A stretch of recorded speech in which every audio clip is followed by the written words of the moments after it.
ছবি দেখে কি আপনাদের কাছে এই যে প্রশ্নটা যে ইনসাফ 2 আসবে কিনা, তো আমরা তো সিনেমাতেই মনে হয় যে একটা কিউ রেখে গেছি, তো সেখান থেকেই আপনারা বলতেছেন অবশ্যই ইনসাফ 2 অবশ্যই হবে এবং ইনসাফ 2 এই ইনসাফকে বিট করবে।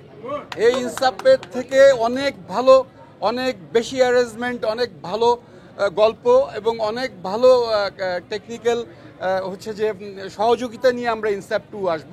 এবং আমরা মনে করি যে এই ইনসাফ ছবি দিয়ে আজকে শরীফুল রাজ যে অবস্থানে গিয়েছেন, তো আমার কাছে মনে হয় না যে শুধুমাত্র ঈদের ছবি কারো দখলে থাকবে, একজনের দখলে বা একজন মানে অভিনয় শিল্পীর দখলে থাকবে, সেটা আর হবে না। আমার কাছে মনে হয় যে এটা ভাগ হয়ে যাবে। শরীফুল রাজ এই ছবির মাধ্যমে তার আরও শক্তিশালী একটা জায়গা করে নিছে চলচ্চিত্রে, এবং তাসনিয়া ফারিন যেই জায়গাটাতে আমাদের শিল্পীর খুব অভাব, সেই জায়গাটাতে তাসনিয়া ফারিনের মতো আর্টিস্ট আমাদের চলচ্চিত্রে এখন বর্তমানে কোনো অ্যাকশন নায়িকা নেই। বান্ডেল থাকলে প্রতি সিনেমানিতে টাকা বাঁচবে। বিকাশ সেনমানি বান্ডিল কিনে জিতুন প্রতি লেনদেনে। তো সেইখানে তাসনিয়া ফারিন পুরোপুরি মানে সেখানে সে সাকসেস হয়েছে, এবং আমি মনে করি যে তাসনিয়া ফারিনের একটা তারও একটা শক্তিশালী একটা জায়গা হয়েছে এবং শক্ত অবস্থান হয়েছে।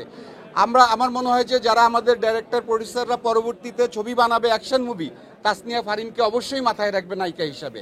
শরীফুল রাজের একটা জায়গা হবে, চঞ্চল আর একটা হিরো, সে তো আপনারা দেখেছেনই। আমরা চঞ্চলের মাধ্যমেই কিন্তু একটা মেসেজ দিয়েছি যে আমরা কিন্তু আসতেছি, আমাদের ইনসাফটা এই ইনসাফটাই শেষ না, আমাদের আরেকটা ইনসাফ আসতেছে।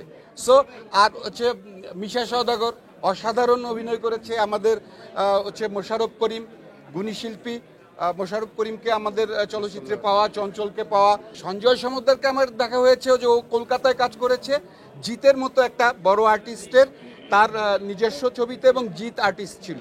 তো জিতের মতো একটা বড় আর্টিস্টের ছবি যেহেতু জিৎ প্রোডাকশন চঞ্চলের উপরে আস্থা রেখেছে, এই জন্য আমরাও সঞ্জয়ের উপরে আস্থা রেখেছে জিৎ, সেই জন্য আমরাও সঞ্জয়ের উপরে আস্থা রেখেছি। এর আর কোনো মানে কোনো ইয়ে ছিল না, কনফিউশন ছিল না।